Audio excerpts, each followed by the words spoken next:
Hello again. We are charting the higher octave with producer, engineer, remixer, recording artist, and legend, Mark Pistol.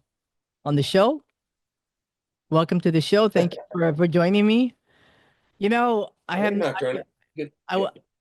wa- I didn't even know. Okay, I mean, there's so many people that I interview, and I didn't even know that you are one of the founding members of Consolidated. Yeah, that's true. Um, until recently, and I'm like, whoa, I've been playing the remixes from Octavian Winters that you did. Oh, yeah. And it just went past me, and but now I know, and I'm like, oh my Oh, god. there you go. Yeah, no, I've got Uh, a long history. I was yeah, we were talking before we started recording about the band Until December, which yeah.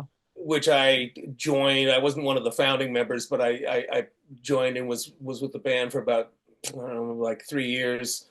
Um, and then Stefan from Octavian Winters, who prompted this conversation, was also in that band, Yeah. but at a different time than I was. So it's yeah, Yeah, Stefan and I have a I think I have long history, and I've yeah. known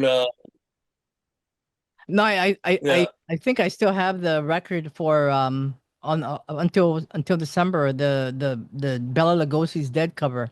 They did a Oh, cool yeah. cover, yeah. Yeah, oh, yeah. I have that in vinyl, and No, also yeah, that was a good one. Consolidated. The original, the first album. I think that's the first album, the debut album, Consolidated. Yeah. I have that in vinyl. Wow, so Fun. that's amazing. So, Yeah. So what happened is I joined Until December in about '86, something like that. And Adam Sherburn, who was one of the founders of Until December, he and I played together, in Until December, and then we left and started Consolidated together. Probably I want to say '88, oh yeah. something like that. Yeah, So did you start that in San Francisco as well? we did. Yeah, Oh yeah. yeah. So how did that all? Can you tell us a little bit about how that all began? Like the name, everything. How did you form the Well, band? Yeah, the project. Well, like I said, so Adam and I played in Until December together, and Oh, Until December was kind of this dark rock disco thing. Um, and near the end of the '80s, we were really starting getting influenced by like the hip hop that was happening at the time.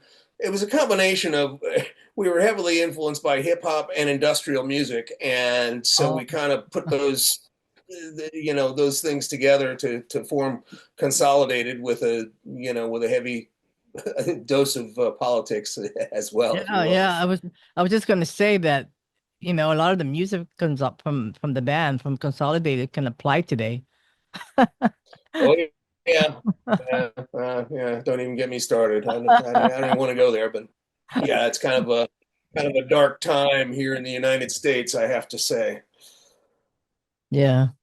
So, I mean, do you have anything? I mean, are you bringing back Consolidated, in the future? Do you think that would come back? Well, Re, you know, we had a short-lived reunion around I guess it was around 2020.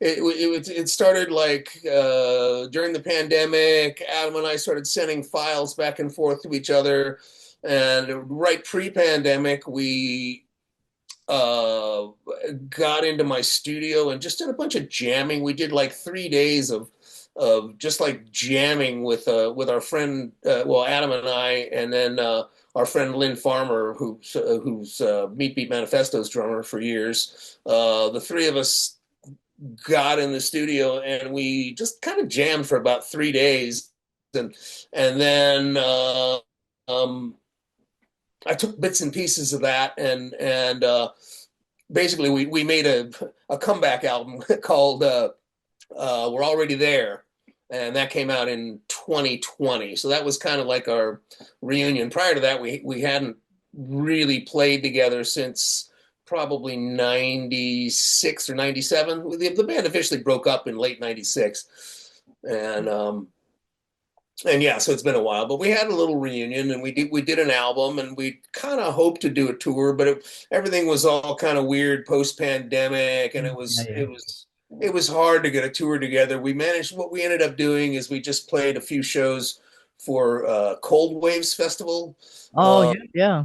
yeah, so that was really cool. I mean, because that was definitely our audience as well. So we played in Denver and the main show in Chicago, and then in Los Angeles for the Cold Waves Festival, and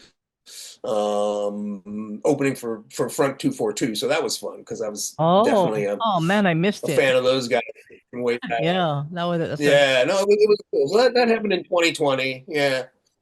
So and that was our consolidated reunion, and I don't know, not sure what's happening with the future. We did kind of a second record, but it was really hard to get it together because everyone was living in different places. Adam lives in Portland, Oregon. I live in San Francisco. And mm, then Kevin Carnes, who we were working with as a drummer, now lives in Madison, Wisconsin. So it was kind of tough. We did a few tunes. We did almost an album worth of material, but we just released a series of singles. yeah.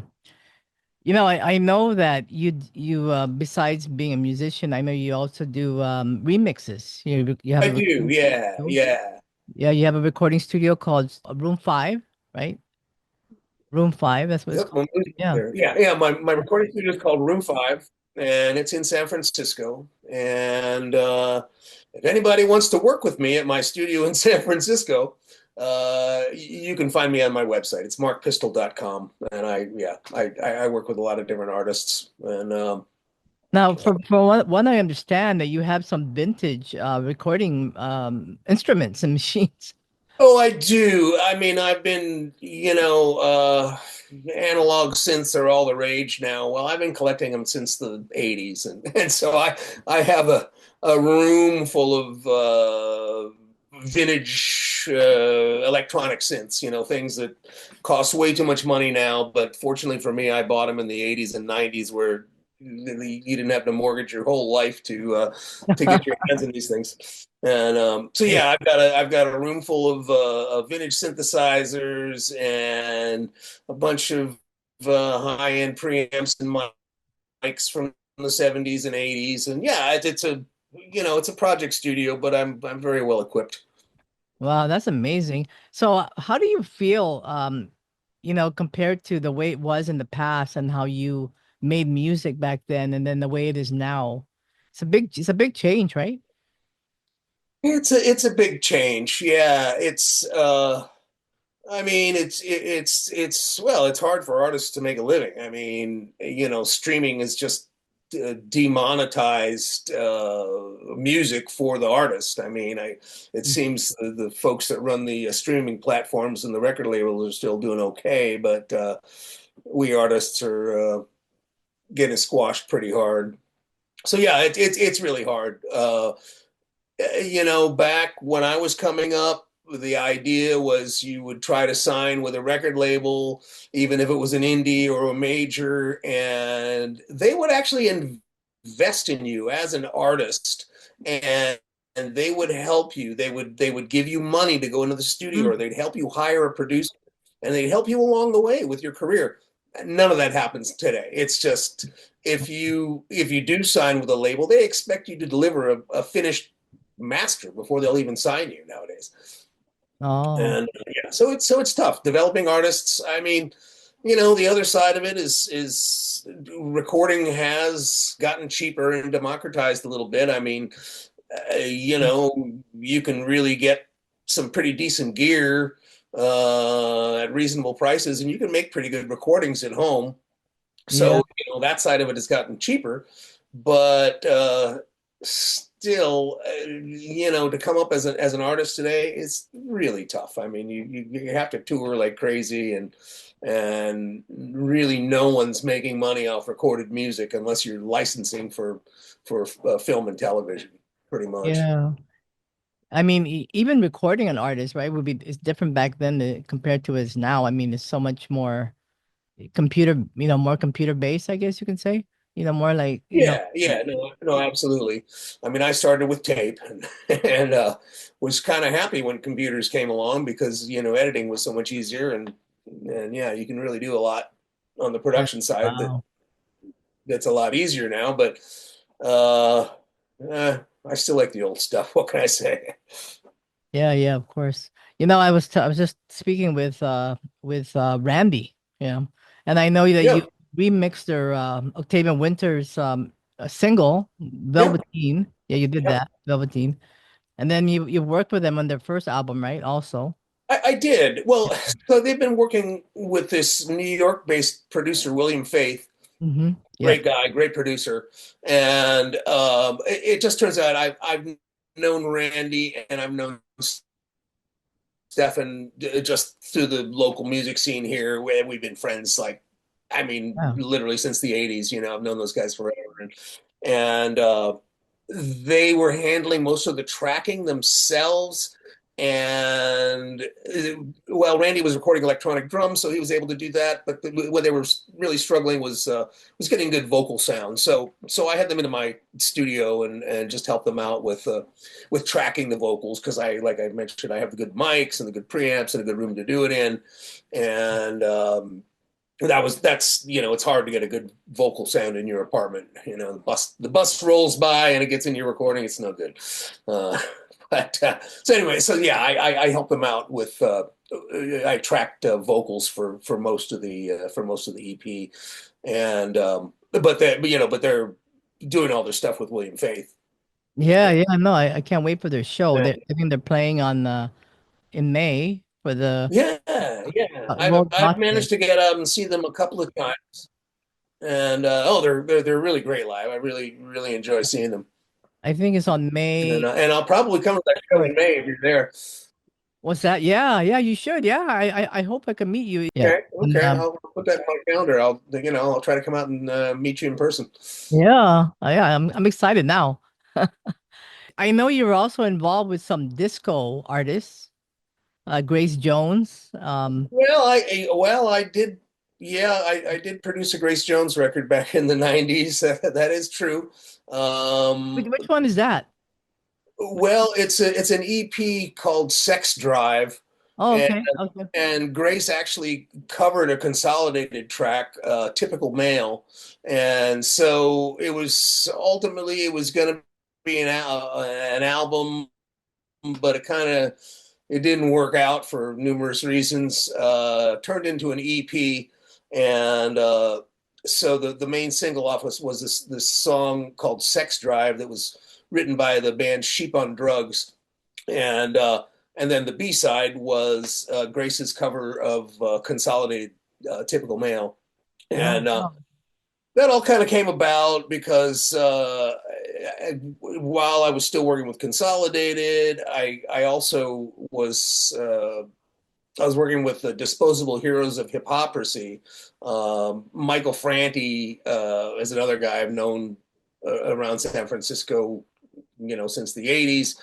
We used to share a rehearsal space with Michael's band prior to Disposable Heroes, and when they broke up, he came to me. We started Disposable Heroes, and basically, it came out on Island Records. It was critically acclaimed, and then so somebody thought it would be, since Grace had just recently re-signed to Island, someone thought it would be a good idea if they get me in producing tracks for Grace. Well, it worked out okay. It could have gone better, honestly, but it's just another life lesson. Wow, that's great. That's amazing. I'm just looking at these artists that you work with, like the Beloved. Oh my God, I love them. Yeah, well, that was a remix that we did for them back Also, then. you remix. Oh, yeah. Yeah, yeah, we were doing a lot of remixes back, well, in the '90s, mid '90s. Yeah, doing a lot of remixes because we were, Consolidated was kind of a hot commodity at the time, and we were doing other production work for other labels, so things would just come our way. It's Yeah, actually their remix songs are really the best. Like yeah. Well, I think so. Oftentimes. Yeah, like 1,000 years from But today. I love that I love that song by the Beloved. It's a great. but yeah, yeah, yeah. No, it's a great track. Really great track. Sweet Harmony is the one that we remixed the song. But yeah, but in addition to Grace, I spent 7 years in the band, a neo disco band called Hercules and Love Affair. I don't know if you're familiar with them, but they're neo disco band from New York. At the time I joined, this was in 2008, and their debut record came out on DFA, LCD Sound Systems label. Um, Mm. so I became a member of Hercules and Love Affair in 2008, and I co-produced their second album, and then I toured on and off with them for about 7 8 years, Oh wow. and so yeah, I a lot of disco experience. No, I actually I'm actually a big fan of disco. I And love. then before that, I was also yeah. Oh, no, me too. Me too. I didn't like it so much in the '70s when I was a rocker kid, but I kind of grew to Yeah, appreciating a and I see Giorgio Moroder. you've also worked with the Sylvester. Yes, yes. Well, and then coincidentally enough, the producer that until December used to work with was also Sylvester's producer, Oh and yeah, and so we got a guest vocal appearance from Sylvester on an Until December track. Um, wow. yeah.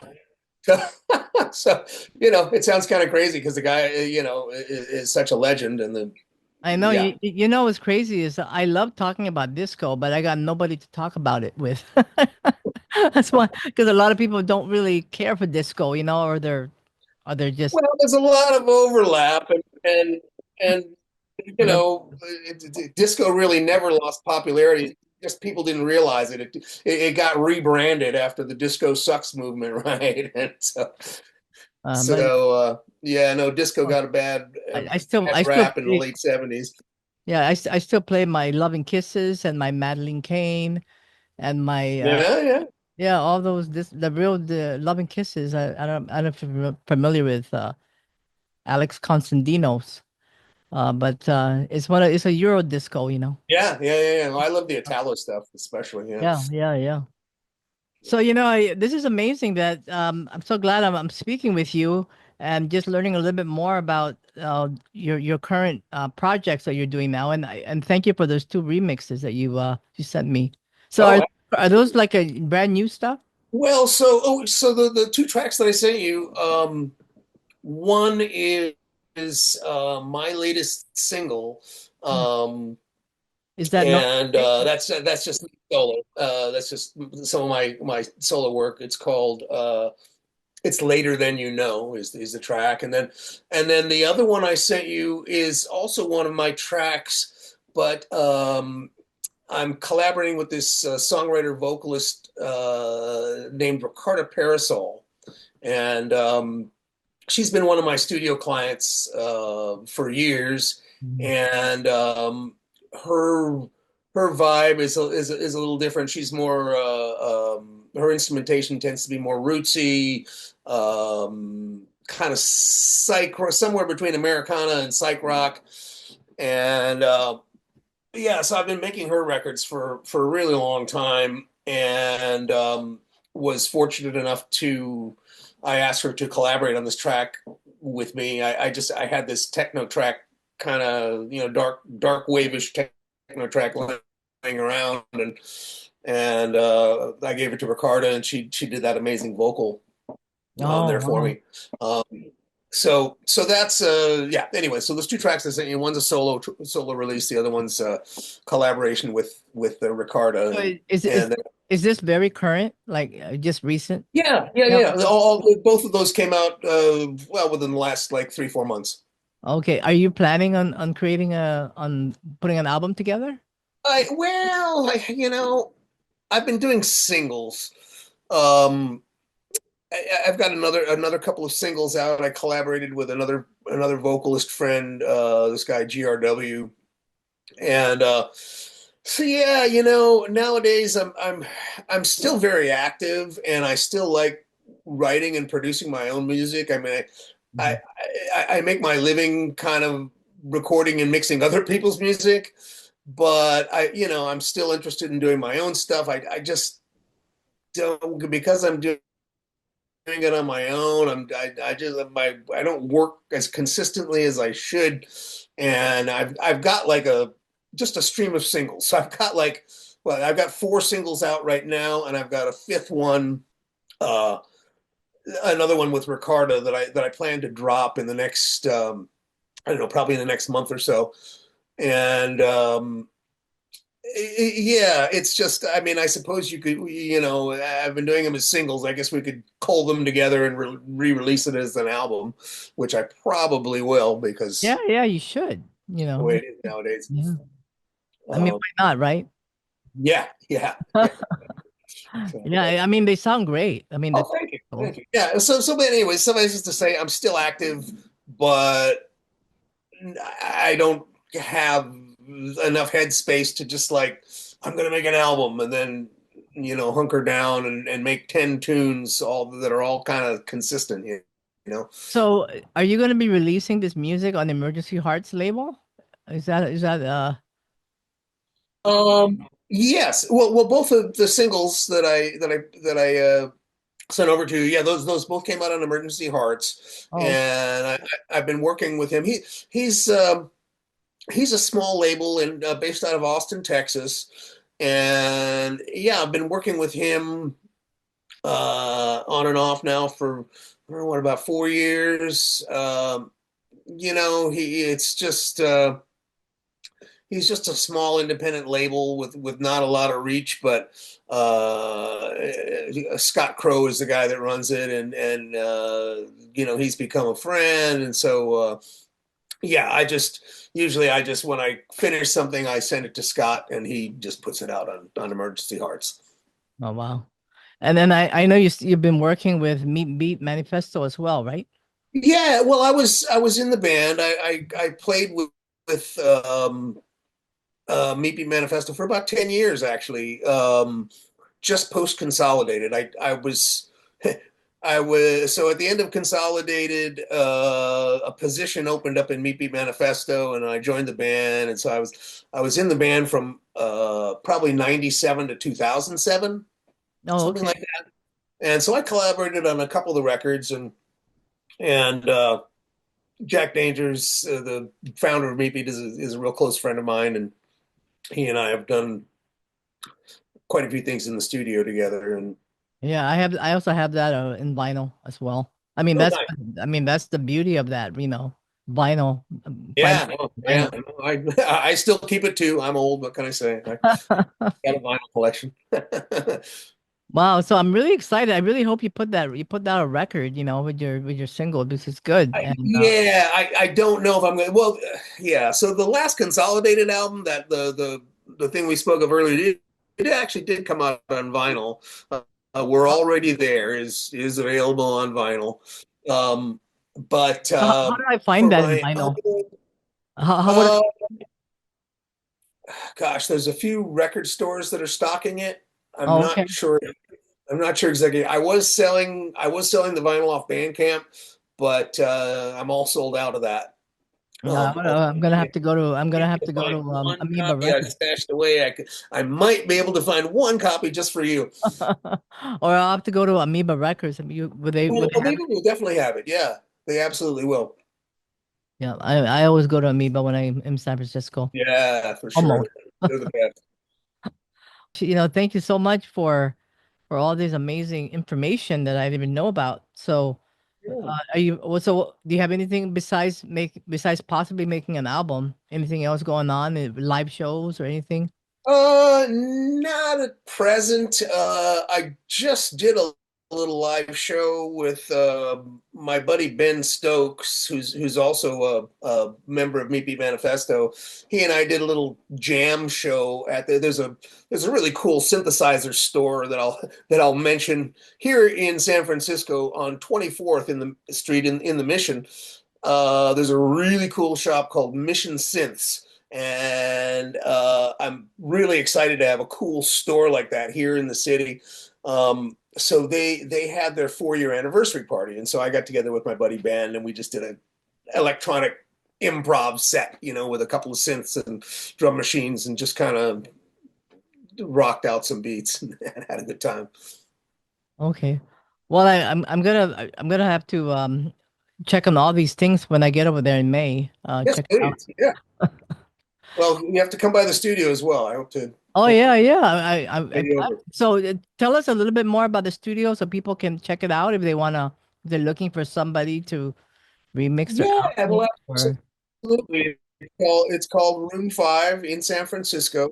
And my website, markpistel.com, Pistel, is how you spell my last name. Markpistel.com is where you find me. You find some information about the studio. It's a small project studio with a bunch of high-end gear and a vintage synth collection. So Oh, that's if great. anybody wants to work with me, they can certainly hit me there. Yeah, and then you actually play the bass and the guitar, right? I Sometimes. do, yeah, yeah, yeah. I've been playing guitar and bass since I was a teenager, and then kind of put them down for a few years when I discovered the sampler. But yeah, recently I've been picking it back up again. So Yeah, what a great city. I love San Francisco and I love everybody that lives there. They're just amazing, you know. I always find the connection to them somehow. So, which is good. yeah, yeah, it's I mean, the scene here through the 80s and 90s was really amazing, and it ain't what it used to be. But then again, I don't go out as much as I used to, and I'm older, so I'm sure younger folks are still finding the same things that I found in the city, You look 15, great. 20 years ago. Actually, you look really great. So that's great.